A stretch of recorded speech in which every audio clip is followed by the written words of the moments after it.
Vamos aprender a construir frações meias. Considere uma situação na qual três fatores, cada um em dois níveis, são de interesse, mas os experimentadores não podem se dar ao luxo de executar todas as 8 combinações do tratamento. Eles podem, no entanto, pagar por 4 experimentos.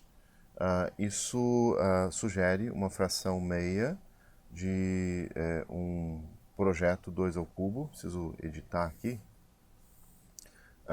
Como o projeto contém 2 elevado a 3 menos 1 igual a 4 combinações de tratamento, corresponde à metade do projeto 2 ao cubo. Então é constantemente chamado de projeto 2 elevado a 3 menos 1. Né? Então vamos lá. Construção e análise de uma fração meia. Então nós vamos começar com essa fração, com esse fatorial. Por que fração meia? Né? Você tem 2 ao cubo, só que você quer fazer metade dos ensaios. Então você vai fazer metade dos ensaios. Isso aqui, 2, 3, menos 1. Isso é uma fração meia. Então uma fração meia do planejamento fatorial 2 elevado a k, da resolução mais alta, pode ser construído escrevendo-se um planejamento básico para um fatorial 2ak menos 2 completo, e em seguida adicionando o késimo fator, identificando seus níveis de mais e menos com os sinais. Eu acho que aqui é menos 1, viu, pessoal? Menos 1. Com os sinais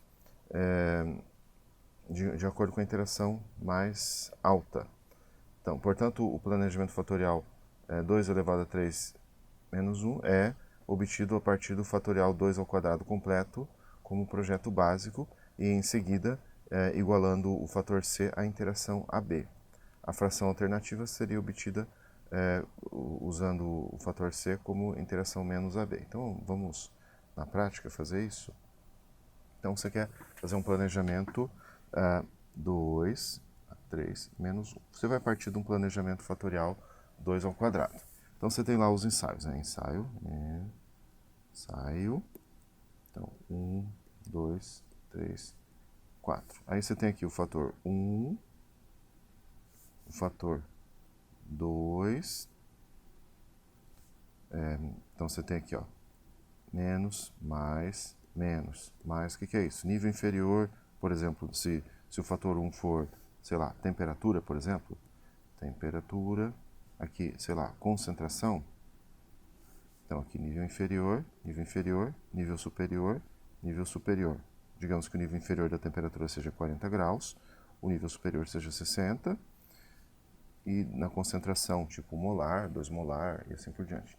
Você vai ter agora a coluna relacionada ao terceiro fator. Esta eu vou tomar como produto dessas duas outras. Então, os sinais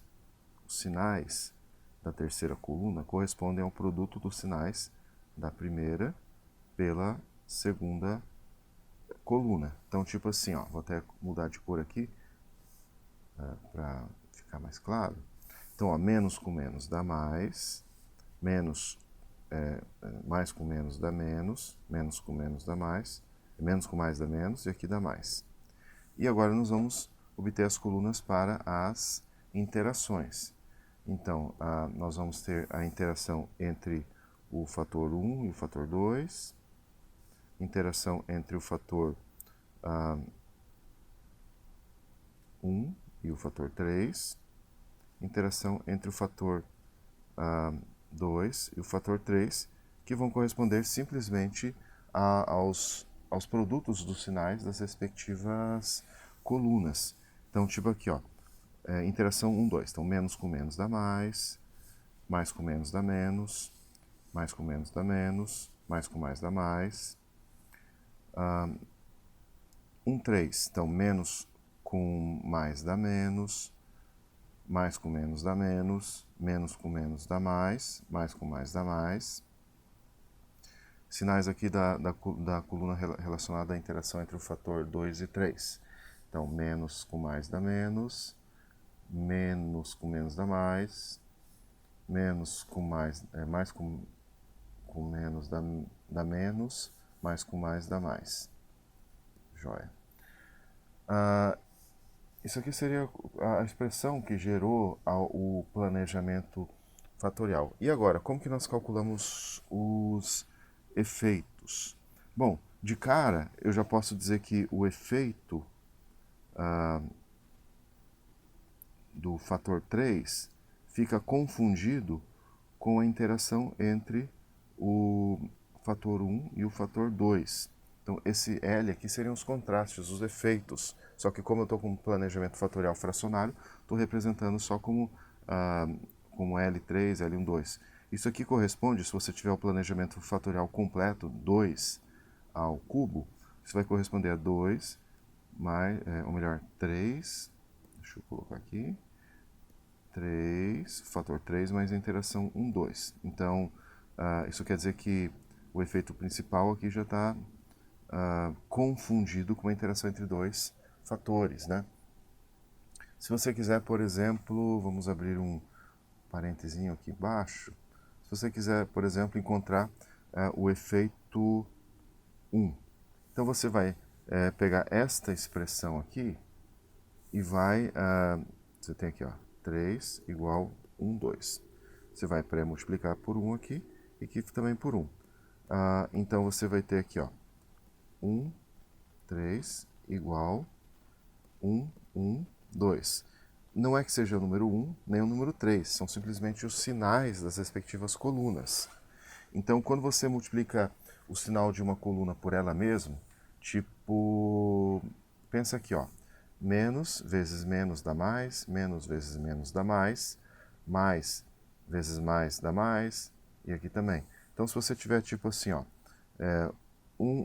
sinais da coluna 1 multiplicado pelos sinais da coluna 1, você vai ter igual sinais da coluna 2 multiplicado pelos sinais da coluna 2, porque sempre os sinais de uma coluna multiplicados por eles mesmos resulta no sinal positivo, e assim por diante. E isso aqui vai resultar na chamada, no elemento identidade, que seria a coluna só com sinais positivos.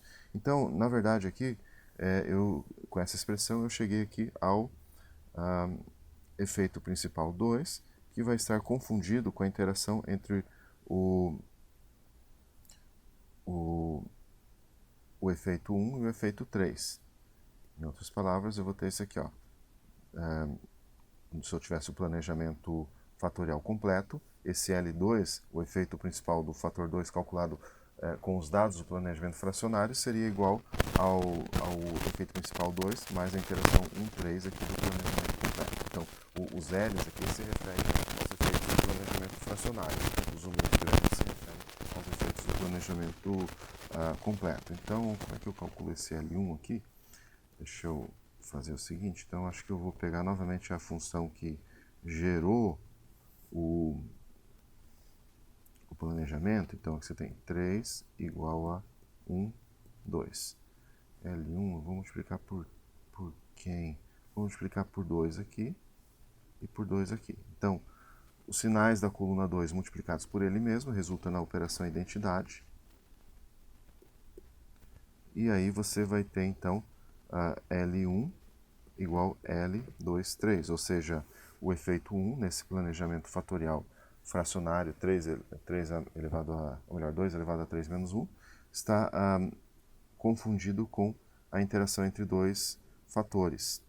Em outras palavras, L1 vai ser igual a 1 mais 2, 3, calculado lá no planejamento fatorial completo.